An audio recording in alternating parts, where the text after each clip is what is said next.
The whispers started before Margaret Hayes even stepped through the chapel doors. "No flowers at all?" someone murmured from the back pew of First Baptist Church in Willow Creek, Missouri, their voice carrying across the small sanctuary like smoke. "Not even a single rose?" If you've ever stood alone while others judged you for circumstances beyond your control, you already understand what's about to unfold. Before we go further, whether you're starting your morning or winding down tonight, drop a comment letting me know where you're watching from and what time it is there. And if this story moves you, hit that like button and subscribe. Stories like Margaret's deserve to be remembered. It's June 19th, 1971, and the summer heat presses against the chapel windows like something living. Inside, 37 guests shift uncomfortably on wooden pews, their Sunday clothes damp with sweat, despite the oscillating fans positioned at each corner. The altar stands completely bare. No arrangements, no ribbons, nothing but plain wood and a brass cross catching the afternoon light. Margaret stands in the vestibule, her 7-year-old daughter Emma clutching her hand. Through the crack in the door, she can see Tom Brennan waiting at the altar in his only suit, the navy one he wears to funerals and job interviews. His shoulders are squared, his jaw set, but she knows him well enough now to recognize the tension in his stance. "Mama, why are people looking at us funny?" Emma whispers, her fingers tightening.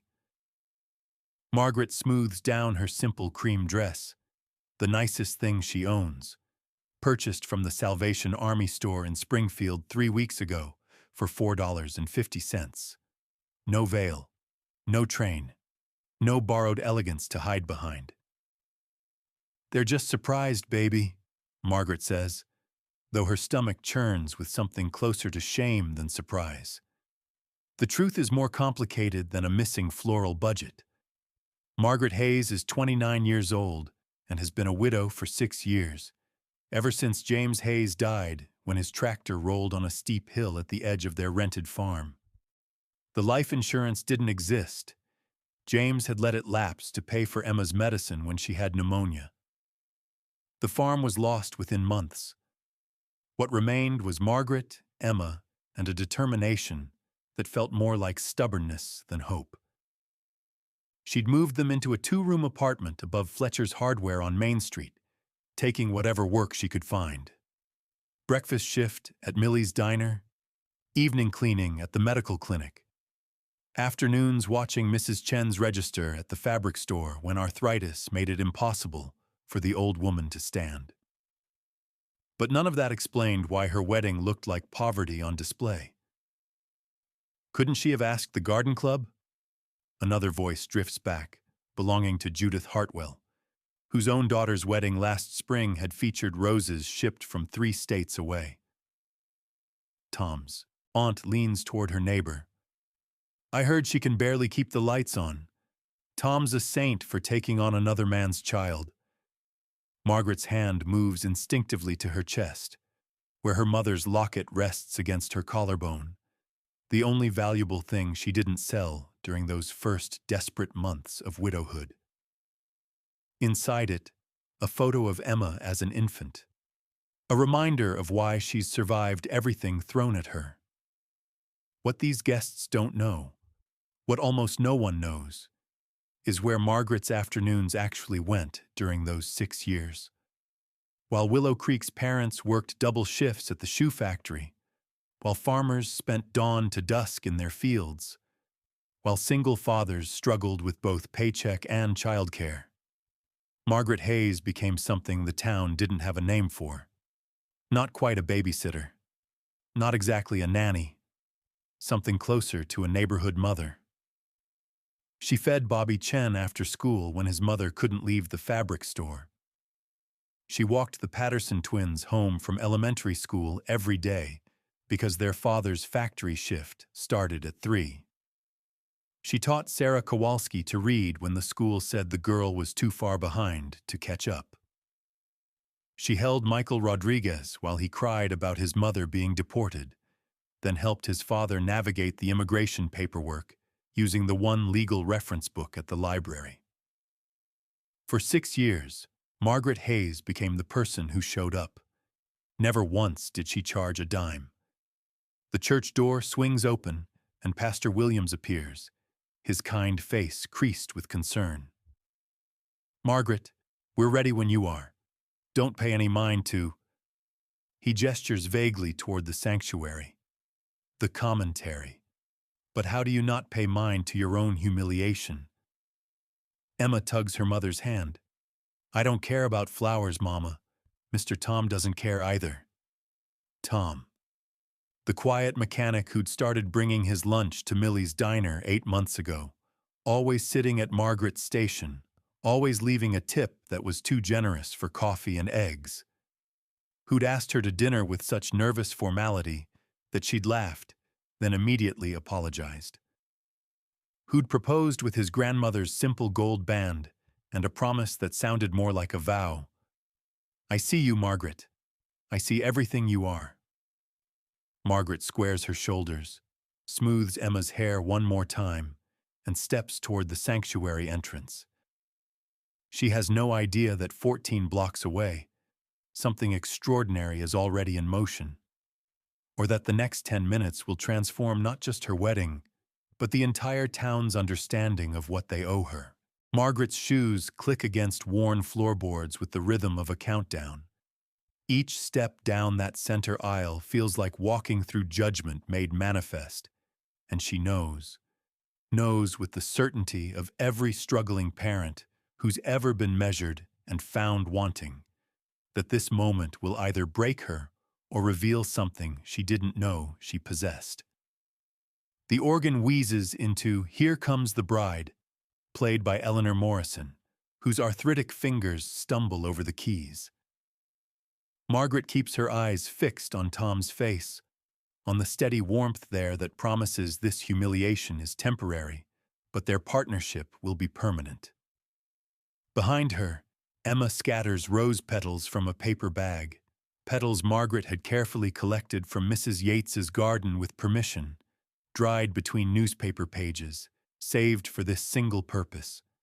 A small dignity, a tiny defiance. But the whispers don't stop. "Look at that dress," someone breathes. "Is that secondhand?" The child's shoes don't even match the outfit. Judith Hartwell's voice rises just enough to carry, "I suppose when you marry down, the ceremony reflects it." Tom's jaw tightens, but he doesn't look away from Margaret. His eyes say what his position at the altar won't let him speak. Let them talk. We know the truth. Except Margaret isn't entirely sure what truth they know. The truth that she's survived, that she's kept her daughter fed and housed and loved despite 6 years of economic freefall, that she's built a life from rubble using nothing but will and exhaustion. Those truths don't arrange themselves prettily on an altar. She reaches Tom's side, and Pastor Williams opens his worn Bible with the reverence of someone who understands that sacred moments rarely look like greeting cards. "Dearly beloved," he begins, and Margaret tries to anchor herself in those words, in the legitimacy they offer. But 3 rows back, Tom's uncle mutters to his wife, "Boy could have done better. That Hayes woman's been barely scraping by for years." Margaret's hand trembles in Tom's grip. What they don't see, what the bare altar and second-hand dress obscure, is the ledger Margaret has been keeping in her heart. Not a ledger of debts owed, but of moments that mattered more than money ever could. She remembers Bobby Chen at her kitchen table, age 6, crying because the other kids called him names he didn't understand. She'd made him grilled cheese, cut into triangles the way her own mother had done, and explained that some people fear what they don't know. Then she'd taught him to say, "I'm proud of who I am," in both English and the Mandarin his mother used at home. She remembers the Patterson twins showing up at her door during a thunderstorm, terrified because their father was working late and the power had gone out. She'd lit every candle she owned, built a blanket fort in her tiny living room, and told them stories until the storm passed and their father arrived, eyes red with grateful tears.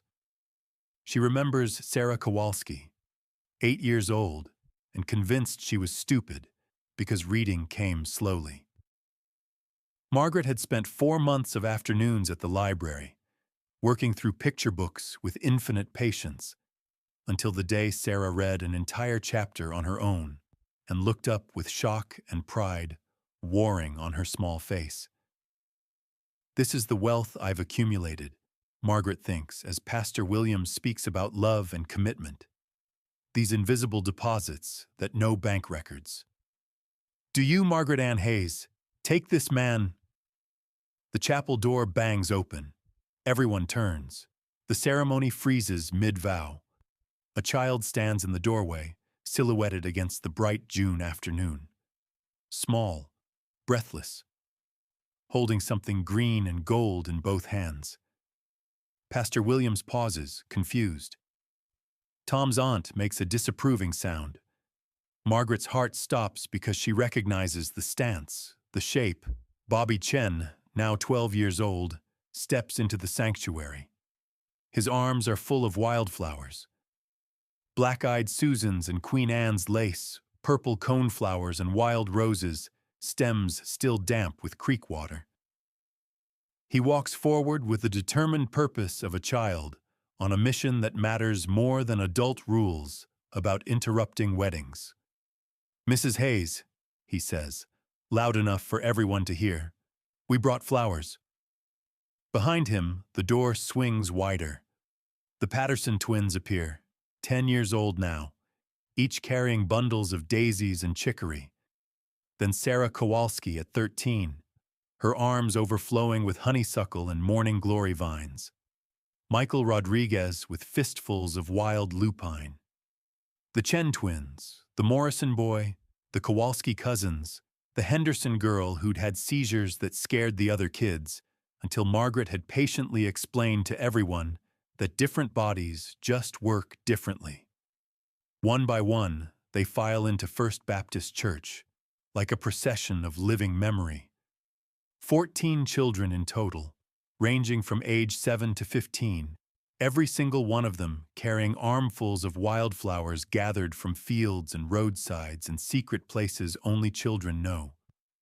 Their clothes are grass-stained, their hands are scratched from thorns, their faces shine with pride and purpose. Margaret's hand flies to her mouth. The congregation falls completely silent.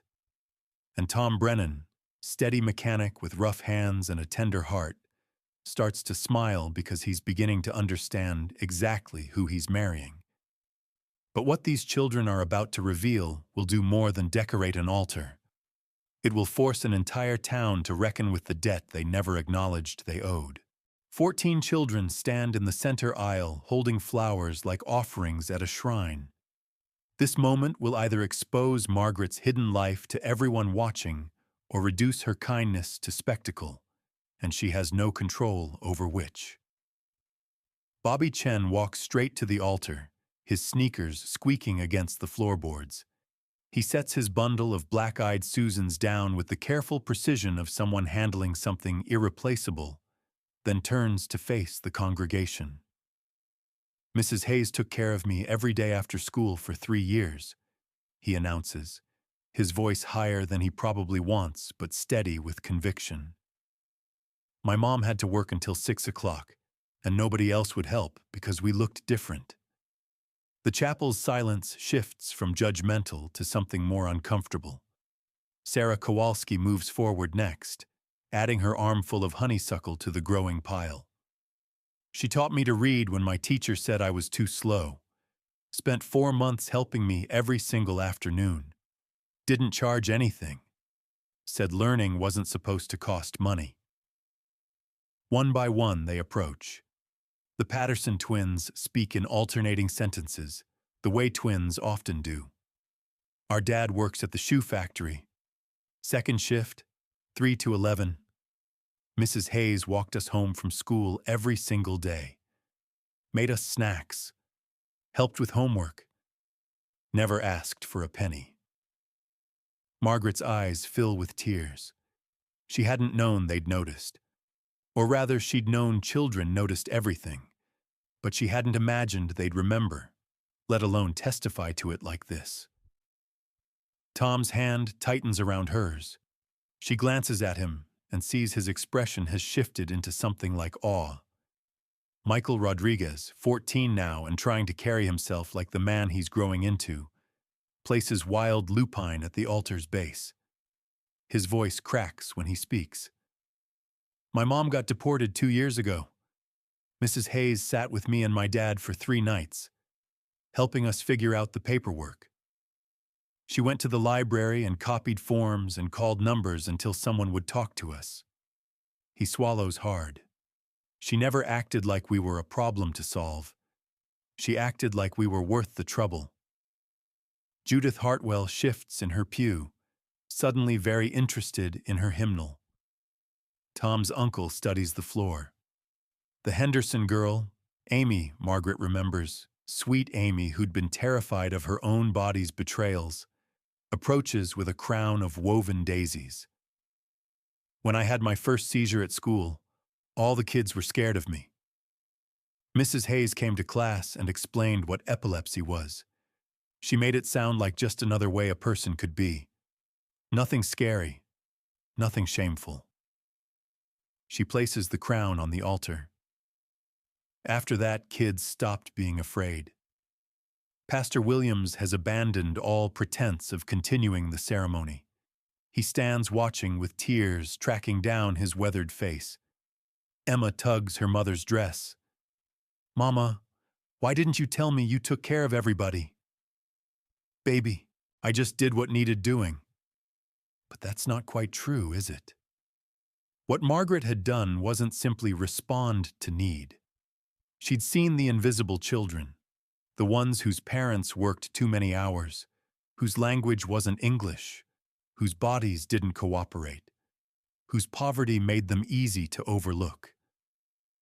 She'd seen them because she'd been seen once herself, years ago, when her own mother had struggled alone after Margaret's father left. The congregation is beginning to understand what they're witnessing. Not a poor bride who couldn't afford flowers. A woman who'd spent 6 years pouring every spare moment and dollar into children who weren't her own, leaving nothing left for the kind of wedding that impresses people who've never had to choose between dignity and survival. Then the youngest child steps forward, little Rebecca Morrison, just 7 years old, barely tall enough to see over the pews. She carries a single dandelion clutched in her fist. Not even a proper flower, just a weed that most people spray with poison or dig from their lawns. Her voice comes out tiny but clear. Mrs. Hayes says dandelions aren't weeds. She says they're flowers that grow where they're not invited because they're brave. Rebecca places the dandelion with the others. She says I'm brave too, even though my daddy drinks, and sometimes I have to stay at her house when he's scary. The air leaves the room, because Rebecca Morrison's father is sitting in the 4th pew. Thomas Morrison, Tom Brennan's uncle, the same man who moments ago muttered about Margaret marrying down, goes rigid in his seat. His wife's hand shoots to her mouth. The secret they'd worked so hard to keep hidden, the shame they'd tried to bury beneath respectability and Sunday services, has just been spoken aloud by their own daughter. And everyone now knows where little Rebecca has been going on those nights when Thomas Morrison drinks himself into a rage. She's been going to Margaret, the woman they've spent the last hour judging for her poverty and presumption. Margaret's eyes meet Thomas Morrison's across the sanctuary. She sees the fury there, the humiliation, the desperate need to lash out. But she also sees something else, the knowledge that he's been exposed, that his cruelty has a witness, that his own daughter just testified to needing rescue from him. Pastor Williams clears his throat, finding his voice. I think, he says carefully, we've been witness to something rare. Not just a wedding, but a testimony. The children begin decorating the altar with a choreography that speaks of planning and purpose. They weave wildflowers through the brass candlesticks. They arrange Queen Anne's lace along the communion rail. They create cascades of color and life that transform the plain wooden altar into something that looks less like poverty and more like abundance of an entirely different currency. Margaret watches them work. These children she'd loved without expecting return, and realizes they've given her something far more valuable than flowers. They've given her vindication. But Thomas Morrison is rising from his pew, his face mottled with rage and shame, and Margaret knows that vindication often comes with a price. What she doesn't yet know is just how steep that price is about to become. Thomas Morrison stands in the fourth pew with fists clenched and dignity shattered. If you've ever watched someone powerful suddenly stripped of their carefully constructed image, you know that rage and humiliation make dangerous companions. "How dare you?" he says, his voice shaking with fury directed at Margaret. "How dare you use my daughter to make yourself look like some kind of saint?" The children freeze mid-arrangement, sensing the shift in the room's temperature. Tom steps forward, positioning himself slightly in front of Margaret. "Uncle Thomas, I think you should—" "I should what?" "Sit down and let this woman parade our family's private business in front of the whole town." Thomas's face has gone crimson. That girl is confused. She doesn't understand what she's saying. But Rebecca Morrison understands perfectly. She shrinks against Sarah Kowalski's side, and Margaret sees the fear flicker across the child's face. That terrible recognition that speaking truth has consequences. "Thomas." Tom's voice drops into a register Margaret hasn't heard before, something with an edge. "Your daughter came here of her own choice. These children all did. Because she poisoned them against their own families." Thomas gestures wildly at the flowers, at the children, at the entire scene. Filled their heads with ideas about what they're owed, made them think their parents aren't good enough. Margaret finds her voice, though it costs her.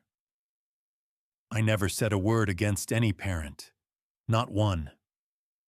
"Then why would my daughter tell strangers that I—" He can't finish the sentence, can't speak aloud the truth Rebecca revealed. The question hangs there like smoke. Eleanor Morrison, Thomas's wife, hasn't moved from her seat. She stares at her lap, at her gloved hands folded there, and her stillness speaks volumes. She's known. Of course she's known. You don't live with a man's drinking and rage without knowing. You just learn to pretend you don't, to keep the secret locked behind a respectable door. What would you do if you were sitting in that congregation? Would you speak up? Would you defend a child's truth? Or would you avert your eyes the way Eleanor Morrison is doing right now, choosing the comfort of silence over the difficulty of intervention? Pastor Williams steps down from the pulpit, moving to position himself between Thomas and the altar. "Brother Morrison, I think the Lord is trying to show us something here today. Perhaps we should listen rather than—" "Listen? You want me to listen to my family being humiliated? I want you to listen to your daughter." The pastor's voice is gentle but firm. "She's telling you she's afraid. That's not humiliation. That's desperation." Bobby Chen's mother appears in the doorway, drawn by the raised voices. Mrs. Chen takes in the scene. The flowers, the frozen children, the man shouting at Margaret, and her expression hardens with understanding. She walks straight to Bobby, places a hand on his shoulder, and turns to face Thomas Morrison.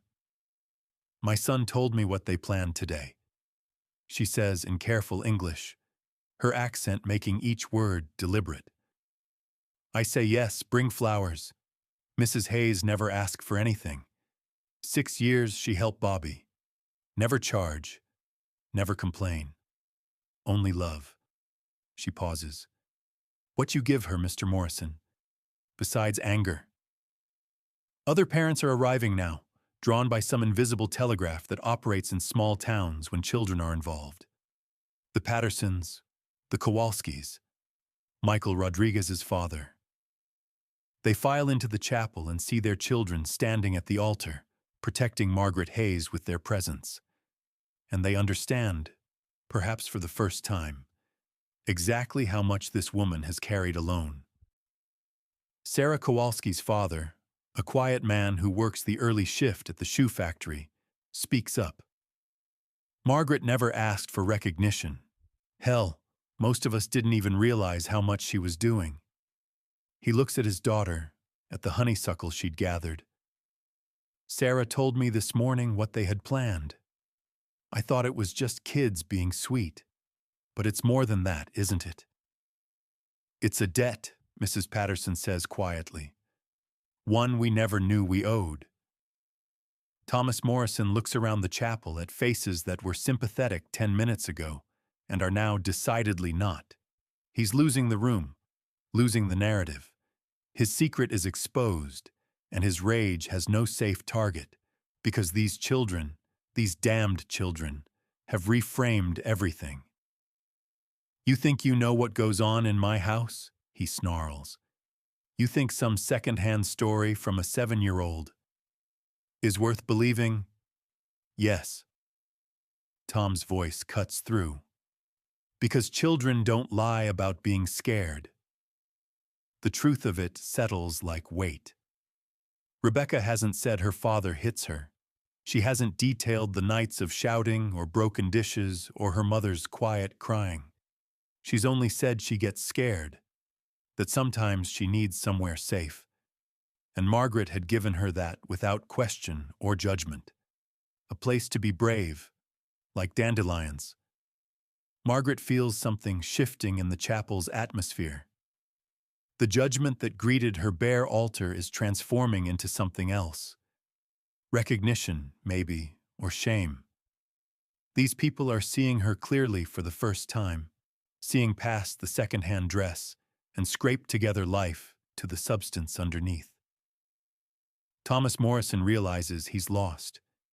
You can see it in the way his shoulders slump, the way his fury collapses into something closer to defeat.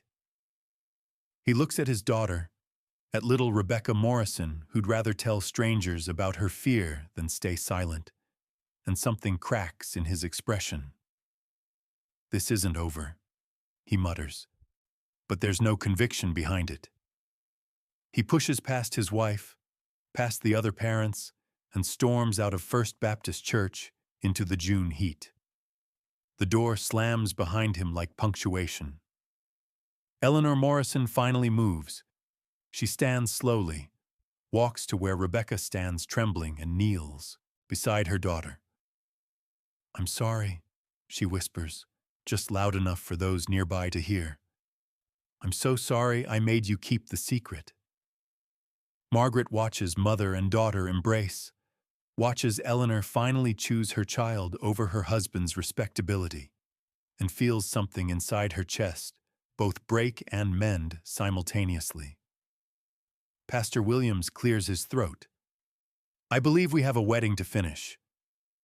But first, Bobby Chen's mother approaches the altar with something in her hands, a bolt of white silk from her fabric store, beautiful and expensive.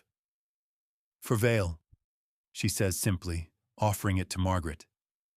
Gift, not charity. Payment for what you give my family. Other parents are reaching into pockets, into purses, and Margaret realizes they're about to turn her wedding into something she never wanted. A charity case, a debt repaid, a transaction that diminishes everything she'd done into something that could be balanced with money. She opens her mouth to refuse, to preserve some final scrap of dignity. But what comes out will surprise everyone, including herself. Margaret's hand rises like a traffic signal, stopping the approaching gifts mid-gesture. No, she says, and the single word carries enough weight to freeze every parent reaching for their wallet. Pastor Williams looks uncertain. Tom's eyebrows rise. The children watch their defender with something close to alarm, worried she's about to reject their efforts entirely. But Margaret isn't rejecting the gesture. She's refusing the transaction. "I didn't take care of your children, so you'd owe me something," she says, her voice steady despite the tears threatening. "I did it because they needed taking care of, and I was there, and it was the right thing to do." She looks at each parent in turn. "If you want to pay me back, don't do it with money or gifts. Do it by showing up for each other the way small towns are supposed to." The silence that follows feels different than before. Not judgmental, not uncomfortable, something closer to reverent. Mrs. Chen lowers the silk slowly, understanding blooming across her face. "You are saying we pay forward, not back." "I'm saying what goes around should keep going around." Margaret gestures at the children, at the wildflowers they've arranged with such care. "These kids showed up today because someone taught them that showing up matters. Teach your own kids the same thing. That's the only payment I'll accept." Mr. Rodriguez steps forward, his weathered hands twisting his hat. "My son tells me you spent 3 nights helping with immigration papers. 3 nights is maybe 20 hours of work. I'm a carpenter. Please let me fix something for you. Your stairs, your door, something." Margaret considers this. "Not for me, but Eleanor Morrison's back steps are rotting. I've seen her nearly fall twice." Eleanor, still kneeling beside Rebecca, looks up in shock. "And the Patterson twins need new winter coats," Margaret continues. "They've been wearing the same ones for 3 years, and they're grown out of them. If you want to build something, Mr. Rodriguez, build a coat fund at the church. Make it so no child has to go cold because their parent works too many hours to notice what doesn't fit anymore. The rightness of it settles over the congregation like morning light. This is what justice looks like when it's rooted in community rather than revenge. Thomas Morrison's cruelty exposed, yes, but his wife and daughter not abandoned. Margaret's sacrifice acknowledged, yes, but not reduced to a balance sheet. The debt transformed into ongoing obligation, not to her specifically, but to each other. Pastor Williams is smiling through his tears now.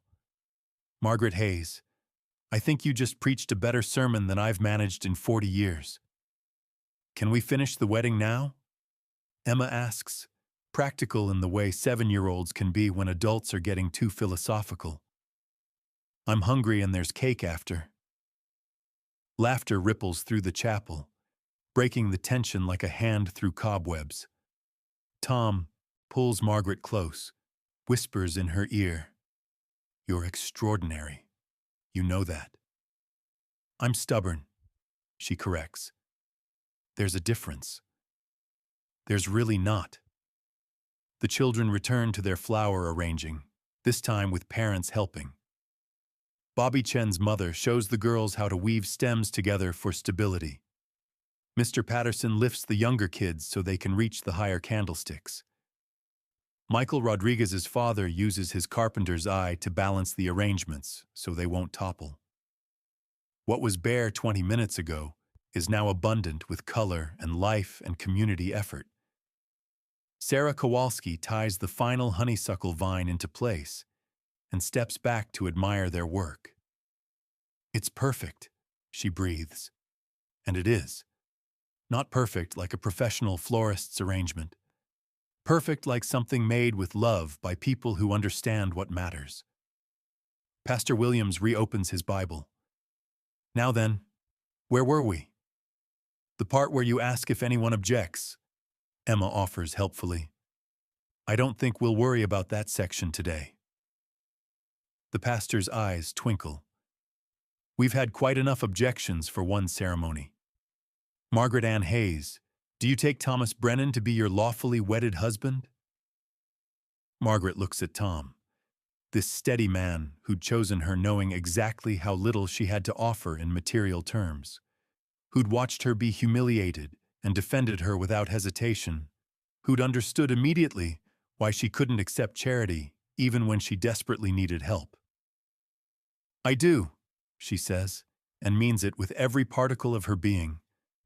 "Thomas Brennan, do you take Margaret Ann Hayes to be your lawfully wedded wife?" Tom's answer comes without pause. "I do. I really, really do." "Then by the power vested in me by the state of Missouri and the grace of Almighty God, I now pronounce you husband and wife." Pastor Williams beams. "Tom, you may kiss your bride." The kiss is gentle and certain, and witnessed by 14 children who'd gathered wildflowers, a congregation who'd learned something about the difference between poverty and bankruptcy of spirit, and Emma Hayes, who'd known all along that her mother was someone special. When they pull apart, the chapel erupts in applause. But as Margaret turns to walk back down the aisle as Mrs. Thomas Brennan, she catches sight of someone standing in the doorway she hadn't noticed arrive. A woman in a tailored suit and sensible heels, holding a leather briefcase and watching the scene with an expression that's difficult to read. The woman catches Margaret's eye and gives a small nod. Tom notices Margaret's distraction. "Who is that?" "I don't know," Margaret admits, but she's been standing there for at least 5 minutes. As they reach the back of the church, the woman steps forward and extends her hand. "Mrs. Brennan, may I call you that now? My name is Dorothy Walsh. I'm a reporter with the Kansas City Star." Margaret's stomach drops. "A reporter?" "I was passing through Willow Creek on my way to a story in Springfield when I stopped for coffee at Millie's Diner. The waitress mentioned there was a wedding today. Said something about local children doing something special." Dorothy's smile is warm but professional. "I'm glad I decided to attend. What I just witnessed," she gestures at the flower-covered altar, at the children still chattering excitedly, "is exactly the kind of story people need to read right now." Tom's hand tightens protectively around Margaret's. "My wife isn't interested in publicity." "I understand, but this isn't about publicity. It's about what communities owe each other. It's about invisible labor and unpaid caretaking and what happens when we finally recognize the people who hold our world together." Dorothy pulls a business card from her briefcase. "I'd like to write about today, about you, but only if you're comfortable with it." Margaret stares at the card, at the embossed letters spelling out Dorothy Walsh, senior features reporter. What she decides in the next moment will determine whether her story stays quietly contained in Willow Creek, Missouri, or whether it becomes something that reaches far beyond the borders of one small town and one woman's humble wedding. And whether she realizes it or not, her answer is about to change more lives than just her own. Margaret holds the business card between her fingers like it might catch fire. This decision feels larger than saying yes or no to an interview. It feels like choosing between the quiet life she's built and exposure that could either validate or destroy her. The reception is happening in the church basement, a potluck affair where the same congregation that judged her altar now offers casseroles and congratulations. Tom has gone to help set up tables. Emma is showing the other children how to fold napkins into swans, a trick Margaret's mother taught her years ago. And Dorothy Walsh waits patiently for an answer. "Why this story?" Margaret finally asks.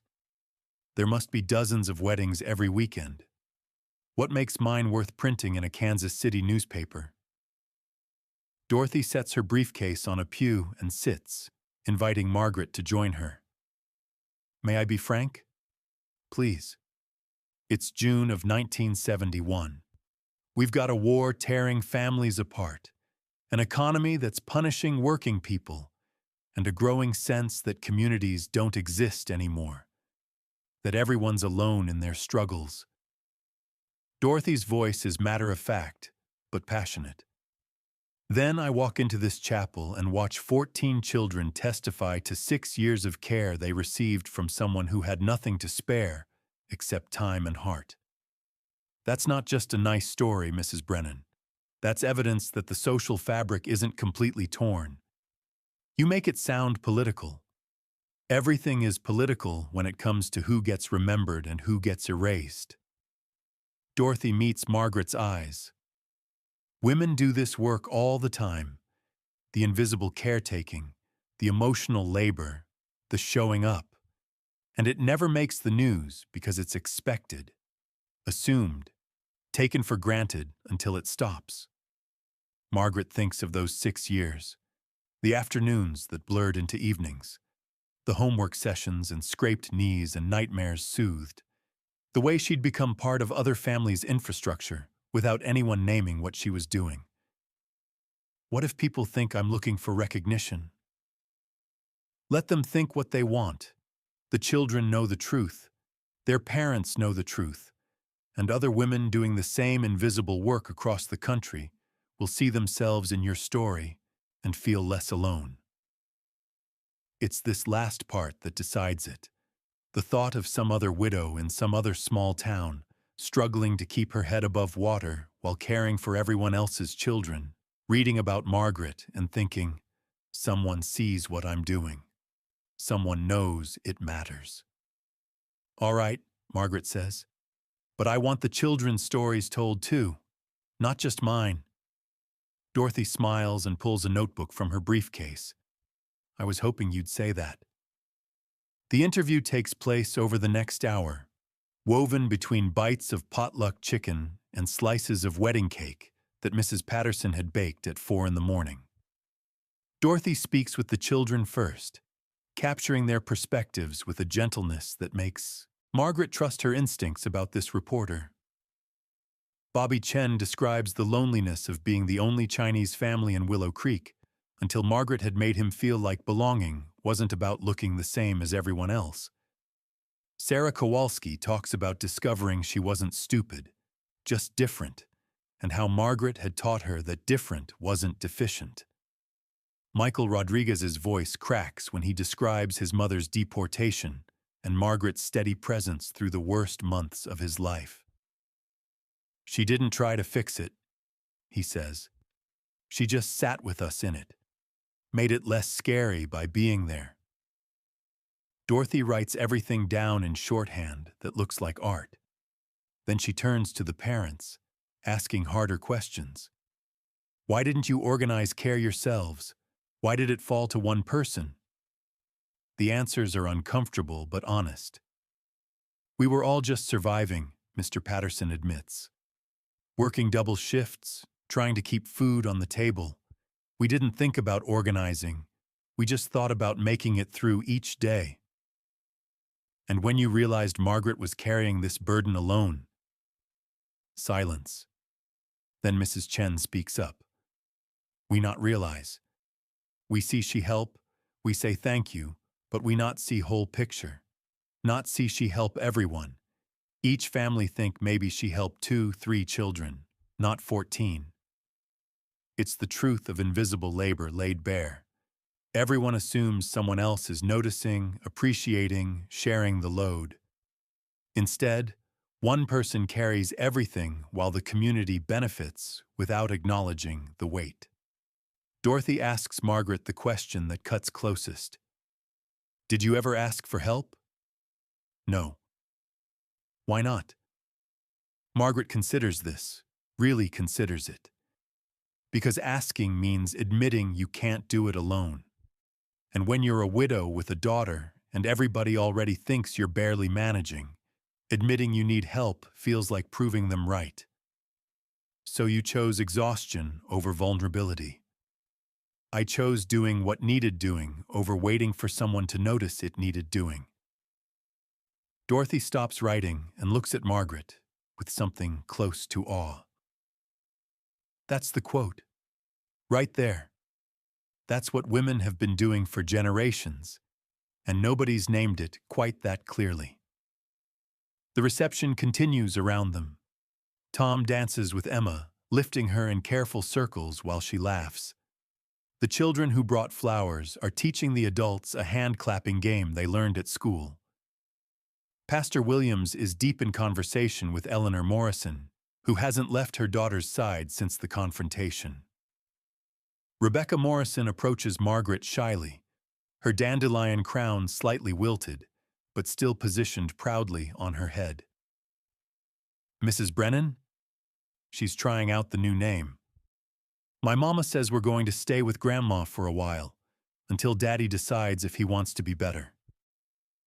Margaret kneels to Rebecca's level. "How do you feel about that?" "Scared, but also not scared. Because Mama finally believes me that I was scared before." "Why, that's very brave of you, speaking up even when you were frightened." "Like dandelions," Rebecca says seriously, "growing where we're not invited." Margaret hugs this small, brave girl and thinks about all the children who need someone to believe them, to see them, to make space for them to be brave. Dorothy captures a photograph of the moment with a small camera. Rebecca in Margaret's arms, both their faces turned toward the light streaming through the basement windows. "This," Dorothy says quietly, "is going to be the cover image." Tom finds Margaret an hour later, sitting at a table with Emma asleep in her lap. The reception is winding down. The children are being collected by parents who now hug Margaret goodbye with genuine warmth instead of perfunctory politeness. "Ready to go home, Mrs. Brennan?" Home is the apartment above Fletcher's Hardware, the 2 rooms they'll share until Tom's mechanic business grows enough to afford something larger. It's not much, but it's theirs. "Ready," Margaret says. But as they walk to Tom's truck, Dorothy Walsh catches up with them one more time. "The article will run next Sunday," she says. "Front page of the features section. I want you to be prepared. This kind of story generates response. Letters, probably. Maybe attention you weren't expecting." "Good attention or bad attention?" Dorothy's expression turns serious. "Both. Always both. Some people will be inspired. Others will be threatened by what your story reveals about their own choices not to help. You should prepare yourself for that." Margaret looks at Tom, at Emma stirring sleepily in her arms, at the church where she'd walked in humiliated and walked out validated. "I've survived worse than people's opinions," she says. But what Margaret doesn't know, what she can't possibly anticipate, is just how far her story is about to travel, or who will be reading it when the Sunday paper lands on doorsteps across 3 states 7 days from now. The Kansas City Star hits doorsteps on Sunday morning, June 27, 1971, with Margaret's face on the cover. What follows will prove that stories have power not just to document communities, but to transform them. Dorothy Walsh's article is titled, "The Unpaid Caretaker: How One Widow Held a Town Together." The photograph shows Margaret kneeling with Rebecca Morrison, both their faces illuminated by basement window light, Rebecca's dandelion crown slightly crooked but defiant. The image captures something essential about resilience and innocence intertwined. The article itself is devastating in its clarity. Dorothy doesn't soften the edges. She names exactly what happened. A community that benefited from Margaret's labor for 6 years without acknowledgement or support. Parents who were too exhausted or self-focused to organize collective care. A woman who chose exhaustion over asking for help because asking felt like failure. She includes Margaret's quote verbatim, "I chose doing what needed doing over waiting for someone to notice it needed doing." And she ends with a question that cuts like a blade. What do we owe the people who hold our worlds together while we're too busy to notice they're drowning? By Monday afternoon, The Willow Creek post office is flooded with letters addressed to Margaret Hayes Brennan. Some are supportive. A widow in Topeka writes, "I thought I was the only one doing this. Thank you for making me feel less alone." A grandmother in St. Louis sends $5 with a note, "For the next child who needs something." A teacher in Jefferson City describes starting a community childcare cooperative after reading the article. But others are venomous. An unsigned letter from someone in Willow Creek itself. "You made our town look backwards and uncaring. You embarrassed us for your 15 minutes of fame." Another, postmarked from Kansas City. "Women like you are why families are falling apart. You interfere where you're not wanted and call it charity." Thomas Morrison's name wasn't printed in the article. Dorothy had protected Rebecca's privacy by referring to her only as a local child whose home situation required intervention. But in a town of 800 people, everyone knew exactly who the article meant.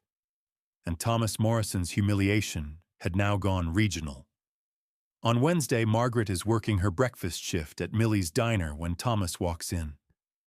The restaurant goes quiet. The morning regulars know the history. They've read the article. They're waiting to see what happens when humiliation meets its source. Thomas sits at the counter, his face haggard, his hands shaking slightly. Margaret approaches with coffee pot in hand, her heart pounding, but her expression neutral. "Coffee?" she asks. "Please." His voice is rough, like he's been shouting or crying or both. She pours, sets the pot down, waits. "Eleanor left me," he says finally, staring into the black. "Coffee. Took Rebecca to her mother's place in Springfield. Said she's not coming back unless I get help. Real help. The kind that involves admitting I have a problem." Margaret says nothing. There's nothing to say that won't sound like either triumph or pity, and this moment deserves neither. "I've been drinking since I was 16, Thomas continues, speaking to the coffee rather than to Margaret. "My father drank. His father drank. I told myself I was different, had it under control. But you can't control something when you're lying about it existing." "No," Margaret agrees quietly. "You can't. The article didn't name me, but it might as well have. Everyone knows. Everyone's talking." He finally looks up at her. "Part of me wants to blame you for ruining my life, for exposing what I worked so hard to hide. And the other part knows you saved my daughter from inheriting the same lies I've been living." The honesty in his admission surprises Margaret. This is what rock bottom looks like when it's reached by someone who finally stops lying. Not dramatic, not redemptive, just exhausted and true. "I'm checking into a program in Kansas City," Thomas says. 30 days inpatient. Pastor Williams helped me find a place that works with my factory insurance. I start Monday." "That's good. That's really good, Thomas." "Is it? Because I'll lose my job. Can't work the line and do 30 days of rehab. We're already barely making rent." Margaret pours herself a cup of coffee, sits on the stool beside him. "Mr. Rodriguez is looking for someone to help with carpentry jobs.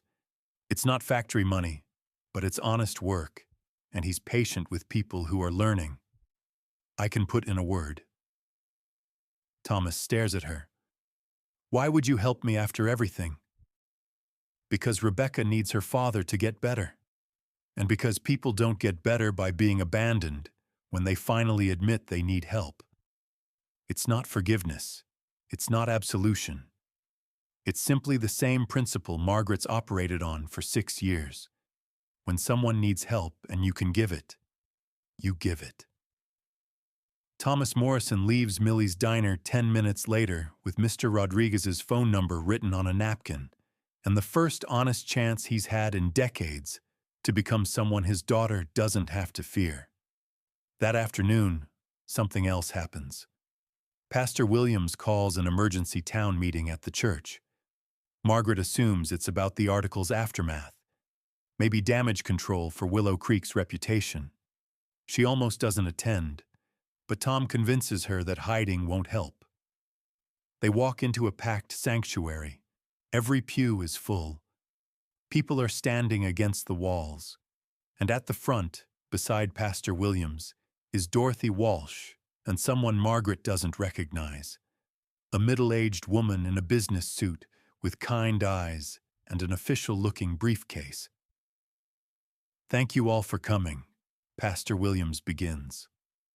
"What happened at Margaret and Tom's wedding 2 weeks ago started something we didn't expect. The article brought attention, yes, but it also brought opportunity." He gestures to the woman in the business suit. "This is Helen Pritchard from the Missouri Department of Social Services. After reading about our community's childcare situation, she approached me with a proposal." Helen Pritchard steps forward. "The state has funding for rural childcare cooperatives, programs where communities organize shared childcare with trained oversight and sliding scale fees based on income. Willow Creek qualifies for a pilot program that would provide startup funding, training, and support." Margaret feels Tom's hand find hers. "We're proposing to name it the Margaret Hayes Community Care Cooperative," Pastor Williams says, his voice thick with emotion. "Not as charity, but as recognition. You showed us what's possible when someone refuses to let children fall through the cracks. Now we want to build a system so one person never has to carry that burden alone again."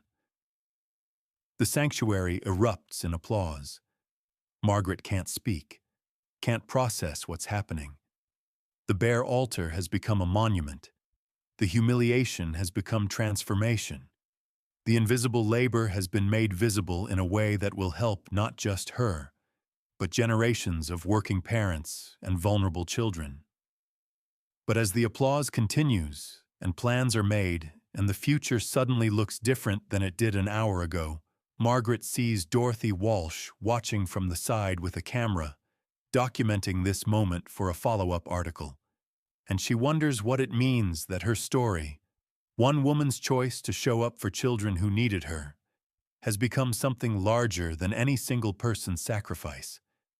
Something that might just change how communities understand their obligations to each other. 2 years pass like water finding its level, reshaping everything it touches. The Margaret Hayes Community Care Cooperative opens in September of 1971 in the old Grange Hall on Maple Street, funded by state grants and sustained by community investment. Not just financial, but participatory. Parents volunteer hours in exchange for reduced fees. Local businesses donate supplies. The cooperative becomes what Margaret had been alone. A safety net woven from collective responsibility rather than individual sacrifice.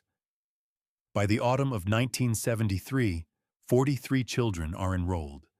3 paid staff members coordinate care, trained in early childhood education through a program Helen Pritchard helped establish. The waiting list stretches to 20 families. Margaret isn't running it.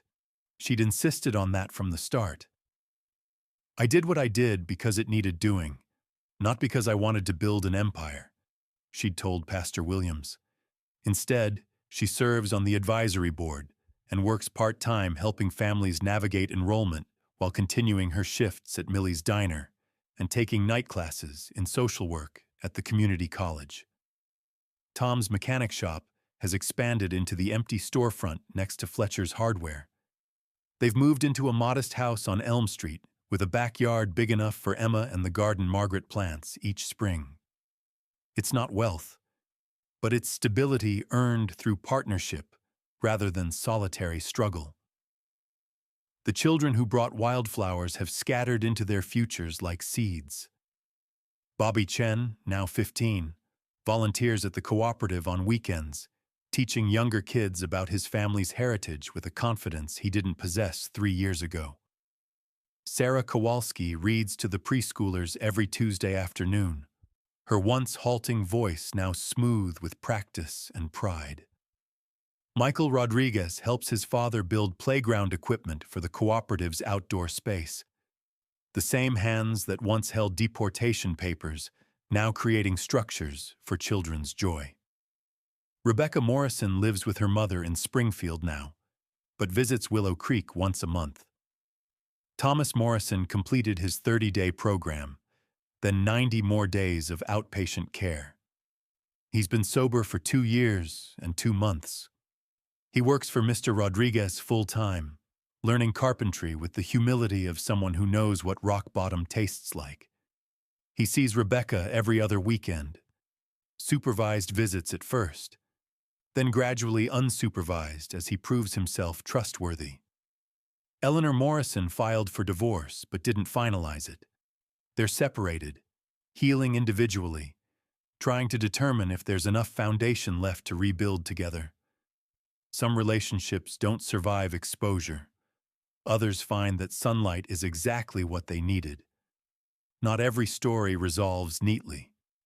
Judith Hartwell, whose daughter's rose-filled wedding Margaret's bare altar had been compared to, never apologized for her whispered cruelty.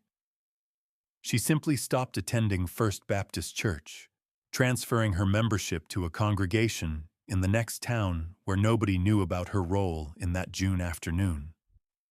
Shame has a way of relocating rather than transforming, but most of the congregation stayed and changed.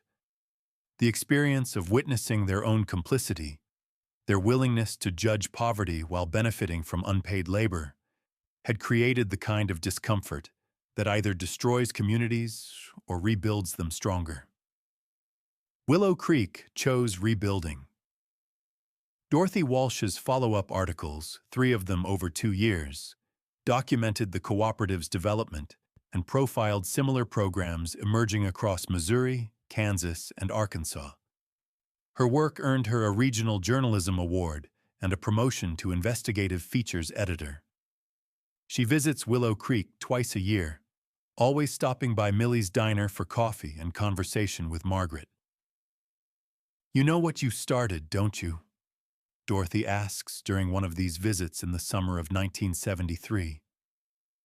Margaret wipes down the counter, comfortable in the rhythm of work that's become meditation. "I didn't start anything. I just lived my life." "That's exactly my point. You lived your life in a way that exposed everyone else's choices. That's revolutionary. That's just being a neighbor." "Same thing," Dorothy says, smiling. On a crisp October afternoon in 1973, the cooperative holds its 2nd anniversary celebration. The Grange halls decorated with autumn leaves and construction paper chains made by the children. Parents bring potluck dishes. Pastor Williams offers a blessing.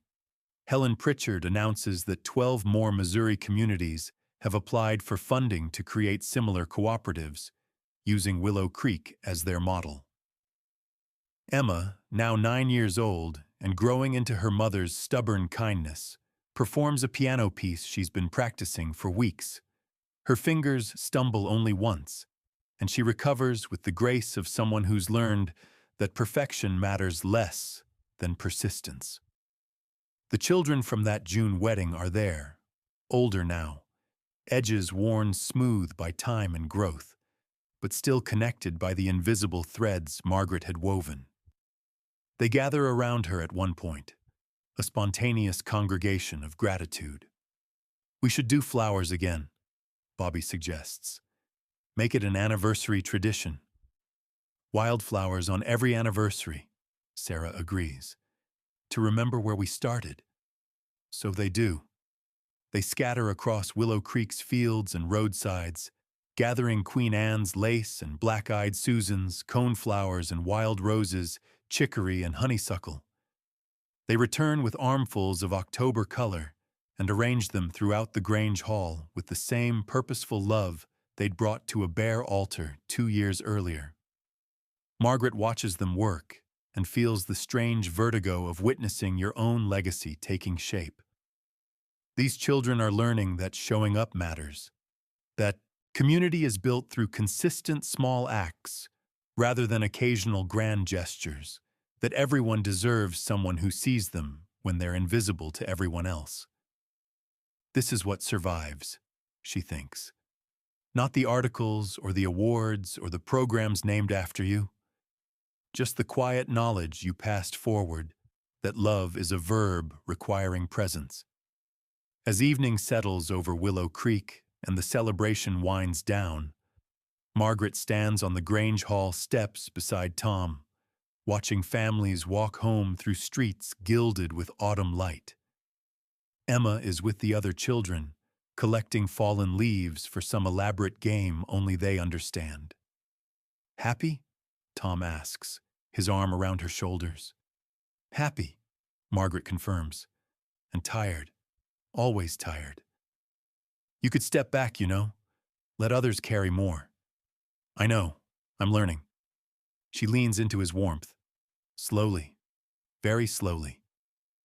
Across the street, the cooperative sign catches the setting sun. Margaret Hayes Community Care Cooperative, where every child matters. Below it, someone has added in careful paint. Founded June 19th, 1971, the date of her wedding. The date humiliation transformed into vindication. The date one woman's private struggle became a community's public commitment. Margaret thinks about the flowers that started everything. Those wildflowers gathered by children who understood that beauty doesn't require wealth, just attention and care. She thinks about dandelions growing where they're not invited because they're brave. She thinks about all the invisible people doing invisible work, holding worlds together while nobody notices the strain. And she hopes, deeply, fiercely hopes, that her story helps someone, somewhere, feel less alone in the carrying. As twilight deepens and stars begin their ancient work of puncturing darkness with light, Margaret Hayes Brennan walks home with her family through streets that finally see her clearly.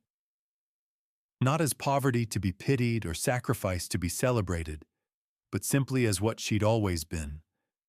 Someone who showed up when showing up was what mattered most. Some folks in Willow Creek still say that if you visit the Grange Hall on June 19th, you can find wildflowers growing in the cracks of the front steps. Dandelions mostly, blooming where they were never planted. If this story moved you, take a moment to share it with someone who's carrying more than others see. Like this video, subscribe to the channel, and leave a comment telling me about the unsung heroes in your own community. The people who show up when no one's watching. Their stories deserve to be told too.